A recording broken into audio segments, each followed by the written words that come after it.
Good evening everyone, welcome to Kirti law classes. आज की class में हम डिस्कस करेंगे रिडम्पशन। रिडम्पशन क्या है? एक राइट है मॉर्गेजर का।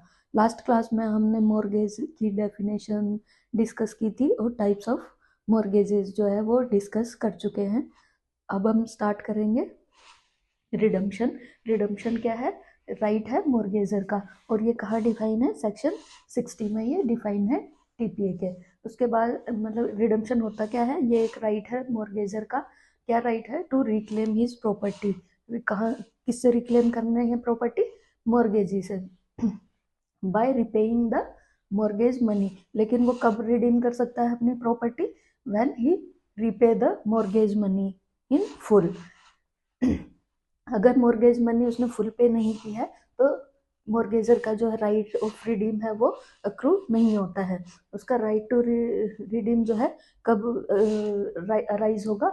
जब मॉर्गेजी जो है, मॉर्गेजर जो है फुल मनी जो है वो मॉर्गेज मनी जो है पे कर देता है मॉर्गेजी को। तो राइट ऑफ रिडम्पशन जो है वो राइज होता है इसका मॉर्गेजर का। इसके बाद इसेंशियल कंडीशंस क्या हैं कि रिडम्पशन जो है वो राइट, वो इसेंशियल क्या है रिडम्पशन की, कि जो मॉर्गेजर है वो अपनी राइट टू रिडीम जो है वो प्रॉपर्टी रिडीम कर सके। राइट टू रिडीम राइज होना चाहिए। उसके बाद टाइम फ्रेम में ही जो है राइट टू रिडीम जो है अवेलेबल होता है।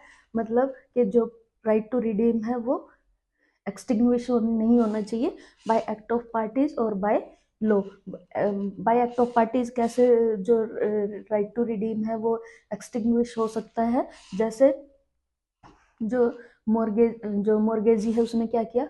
प्रॉपर्टी सेल कर दी, या उसने मॉर्गेजी ने क्या किया है? राइट टू फोरक्लोजर जो है अपना यूज कर लिया है। तो और जो सूट है वो डिसाइड हो गया है इन फेवर ऑफ मॉर्गेजी, तो भी क्या होगा?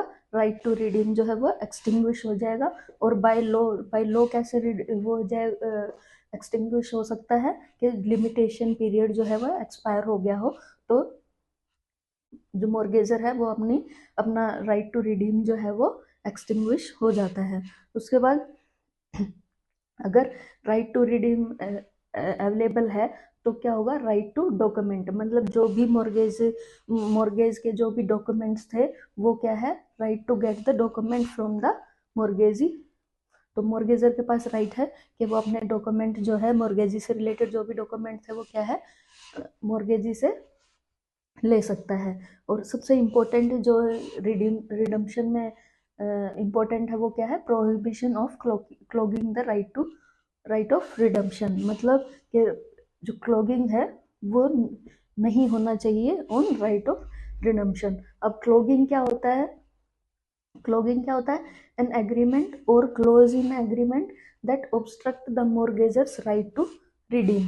मतलब एग्रीमेंट में एक क्लोज दे दिया गया है कि मॉर्गेजर जो है एक सर्टेन डेट के बाद या जो भी है अपना राइट टू रिडीम जो है वो लूज कर देगा। मतलब उसको रोक दिया गया है कि इस डेट के बाद जो है मॉर्गेजर जो है अपना राइट टू रिडीम यूज नहीं करेगा।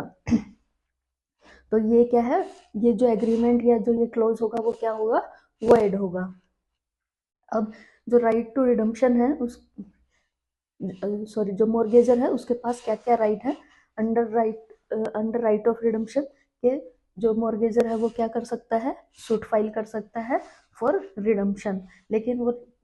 लेकिन वो कब सूट फाइल कर सकता है? Within the 30 years when the right to redeem जो है वो अराइज होता है। विद इन 30 ईयर्स जो है उस मॉर्गेजर को सूट फाइल करना पड़ेगा फॉर रिडम्पशन। या फिर कब फाइल करना पड़ेगा? Before foreclosure.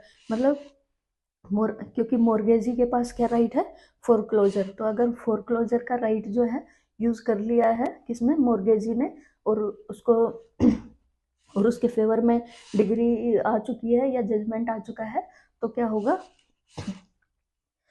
जो मॉर्गेजर है वो अपना राइट टू रिडीम जो है लूज कर देगा। कौन? Mortgagor. And sale of property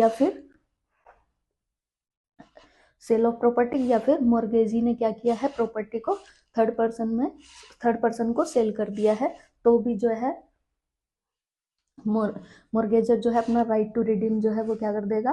loose कर देगा। That is all about redemption. Next class में जो है हम मॉर्गेजी का राइट डिस्कस करेंगे, that is foreclosure. Thank you.